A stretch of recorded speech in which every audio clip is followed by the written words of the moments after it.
안녕하세요. 유치부를 섬기고 있는 김연주 전도사입니다. 10월 다섯째 주 가정 예배를 하나님께 올려드리겠습니다.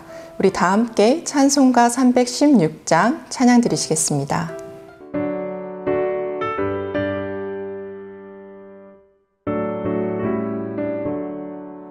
주여 나의 생명 나의 정성 드립니다. 이 작은 나의 생명 나의 정성 다해 주님만을 위하여서 살기 원하오니 주여 잡아주소서 나를 잡으소서 주님만을 위하여 살게 하소서. 불같은 성령으로 충만케 하옵소서. 환난이 와도 핍박이 와도 주님만 위해 살게 하소서.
오늘 함께 나눌 말씀은 열왕기하 4장 29절에서 37절까지 말씀입니다. 열왕기하 4장 29절에서 37절까지 말씀을 우리 다 같이 한 목소리로 봉독하도록 하겠습니다. 엘리사가 게하시에게 이르되 내 허리를 묶고 내 지팡이를 손에 들고 가라. 사람을 만나거든 인사하지 말며 사람이 내게 인사할지라도 대답하지 말고 내 지팡이를 그 아이 얼굴에 놓으라 하는지라. 아이의 어머니가 이르되 여호와께서 살아계심과 당신의 영혼이 살아계심을 두고 맹세하노니 내가 당신을 떠나지 아니하리이다. 엘리사가 이에 일어나 여인을 따라가니라. 게하시가 그들보다 앞서가서 지팡이를 그 아이의 얼굴에 놓았으나 소리도 없고 듣지도 아니하는지라. 돌아와서 엘리사를 맞아 그에게 말하여 아이가 깨지 아니하였나이다 하니라. 엘리사가 집에 들어가 보니 아이가 죽었는데 자기의 침상에 눕혔는지라. 들어가서는 문을 닫으니 두 사람뿐이라. 엘리사가 여호와께 기도하고 아이 위에 올라 엎드려 자기 입을 그의 입에 자기 눈을 그의 눈에 자기 손을 그의 손에 대고 그의 몸에 엎드리니 아이의 살이 차차 따뜻하더라. 엘리사가 내려서 집 안에서 한 번 이리저리 다니고 다시 아이 위에 올라 엎드리니 아이가 7번 재채기 하고 눈을 뜨는지라. 엘리사가 게하시를 불러 저 수넴 여인을 불러오라 하니 곧 부름에 여인이 들어가니 엘리사가 이르되 내 아들을 데리고 가라 하니라. 여인이 들어가서 엘리사의 발 앞에서 땅에 엎드려 절하고 아들을 안고 나가니라. 오늘 말씀은 엘리사가 이스라엘의 신실하신 하나님의 백성을 돕기 위해 사적으로 행한 기적 중에 5가지 중 3번째인 수넴 여인의 아들을 살리는 기적을 소개하고 있습니다. 수넴 여인은 엘리사로부터 아들을 낳을 것이라는 예언을 듣고 1년 후에 아들을 낳았습니다. 이렇게 겨우 얻은 아이가 5, 6세가량 되었을 즈음에 일사병으로 추정되는 병으로 죽고 말았습니다. 겨우 아들을 얻은 수넴 여인이 이런 일을 겪었을 때에 차라리 아들을 얻지 못한 것보다도 더 큰 고통이었을 것입니다. 그러나 이 여인은 슬퍼만 하고 있지 않았습니다. 죽은 아들을 엘리사의 침상에 눕히고 나서 급히 즉시 엘리사를 찾아서 갑니다. 그리고 엘리사에게 자신의 당면한 슬픔을 토로합니다. 이 이야기를 들은 엘리사는 자신의 시종인 게하시를 먼저 수넴 여인의 집으로 보냅니다. 그러나 여인은 엘리사도 함께 가기를 요청하였기에 엘리사도 함께 여인의 집으로 향합니다. 먼저 도착해 있던 게하시는 아이를 살릴 수 없었음을 엘리사에게 보고하고 이에 엘리사가 아이의 몸 위에 누워서 간절히 기도함으로 아이가 소생되는 이야기를 소개하고 있습니다. 오늘 수넴 여인이 겪은 이 고통은 인간이 살아가면서 겪을 수 있는 아주 극심한 고통에 해당될 것입니다. 아들이 아프다면 나을 수 있다는 희망을 가질 수 있지만 아이는 이미 죽어버렸습니다. 이 상황 가운데 사람들은 다양한 반응을 나타낼 수 있을 것입니다. 절망하거나 또 하나님을 원망하거나 혹은 하나님을 원망하는 것이 잘못된 것이라는 교육으로 그런 감정을 억누르는 반응을 보이면서 이 시간을 보낼지도 모르겠습니다. 오늘 수넴 여인의 반응을 보면 즉시 엘리사를 찾아와 하나님의 능력과 도우심을 구합니다. 수넴 여인은 이 문제를 해결받을 때까지는 절대로 떠나지 않겠다고 합니다. 바로 자신이 어머니로서 할 수 있는 일이 아무것도 없는 것을 잘 알고 있었고 또 고통 속에서 오직 하나님만 바라보고 있습니다. 고통은 예외 없이 하나님을 믿는 사람에게나 믿지 않는 사람에게나 예외 없이 찾아옵니다. 하나님을 믿는데 믿지 않는 사람들에게 말하기도 수치스럽고 또 감당하기 어려운 고통이 찾아오기도 합니다. 마치 하나님이 나의 문제에는 관심이 없는 것처럼 보여지고 또 이 세상에서 버려진 것 같이 느껴질 때도 있습니다. 오늘 수넴 여인의 심정이 바로 그러하지 않았을까요? 구하지 않았던 자녀를 하나님의 약속으로 얻었는데 또 그 아이를 하나님께서 데려가 버리셨습니다. 이것은 인간의 상식으로는 이해하기 어려운 일입니다. 그러나 이때의 수넴 여인은 이 고통을 하나님에 대한 집중력으로 바꾸어 버립니다. 인간의 생각에 빠져서 하나님을 판단하거나 또 하나님을 저울질하지 않았습니다. 아이가 곧장 어려운 일이 있을 때 부모에게 달려가듯이 수넴 여인은 이 문제를 가지고 곧장 하나님을 향해 달려갔습니다. 고통은 우리가 하나님에 대한 집중력을 높여줍니다.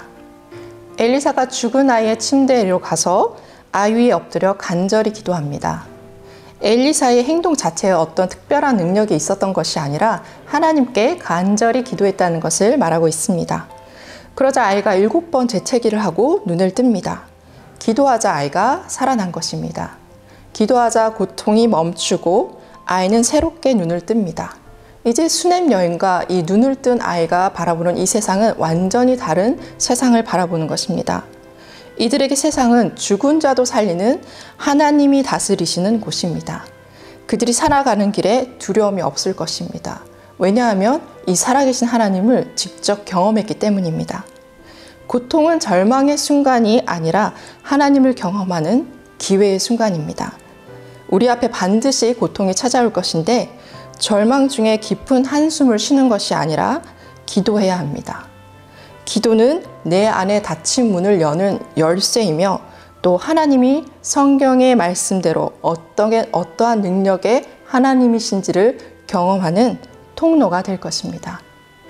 하나님은 우리를 고통 가운데 내버려 두시거나 우리가 고통을 잘 견뎌내는지 뒷짐을 지시고 테스트하시는 분이 아니십니다.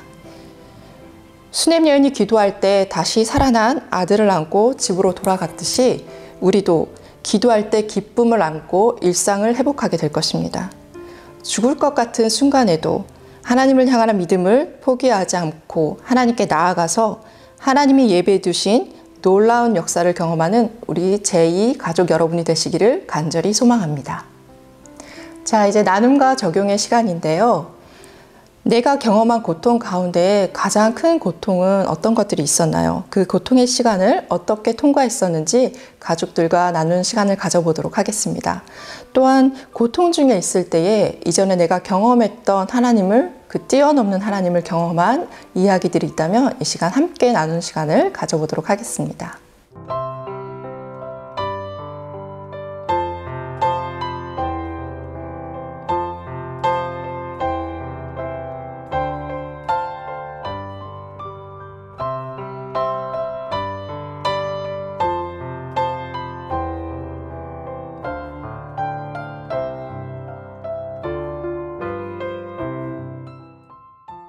아들이 죽은 극한 고통의 순간 가운데에서 수냄 여인은 절망하지 않고 즉시 하나님의 도우심을 구합니다. 또한 이 문제를 해결해 주실 분이 오직 하나님뿐이심을 알고 하나님께 나아갔을 때에 다시 살아난 아들을 안고 집으로 돌아가는 산 경험을 합니다. 오늘 들은 말씀과 또 나누었던 적용들을 기억하면서 우리 함께 기도하도록 하겠습니다. 하나님 아버지, 우리의 기도를 들으시고 반드시 응답해 주시겠다고 약속하신 하나님, 고통 가운데에서 우리가 믿음을 저버리거나 우리 스스로 문제를 해결하려고 하는 것이 아니라 오히려 하나님께 더 집중하게 하시며 고통을 만날 때마다 우리의 지식과 경험을 뛰어넘으시는 하나님의 역사를 경험하고 믿음의 새로운 눈이 열리는 가정이 되게 하여 주시옵소서. 예수님의 이름으로 기도드립니다. 아멘. 우리 함께 주기도문으로 가정 예배를 마치도록 하겠습니다. 하늘에 계신 우리 아버지여, 이름이 거룩히 여김을 받으시오며 나라에 임하옵시며 뜻이 하늘에서 이루어진 것 같이 땅에서도 이루어지이다. 오늘날 우리에게 일용할 양식을 주옵시고 우리가 우리에게 죄 지은 자를 사하여 준 것 같이 우리의 죄를 사하여 주옵시고 우리를 시험에 들게 하지 마옵시고 다만 악에서 구하옵소서. 대개의 나라와 권세와 영광이 아버지께 영원히 있사옵나이다. 아멘. 10월 다섯째 주 가정 예배를 마치도록 하겠습니다. 한 주간도 우리의 삶의 모든 문제를 하나님께 맡기고 도우심을 구하여서 말씀에 기록된 대로 하나님의 살아계심을 경험하는 우리 모두가 되기를 간절히 소망합니다. 우리 다 함께 샬롬으로 인사하도록 하겠습니다. 샬롬!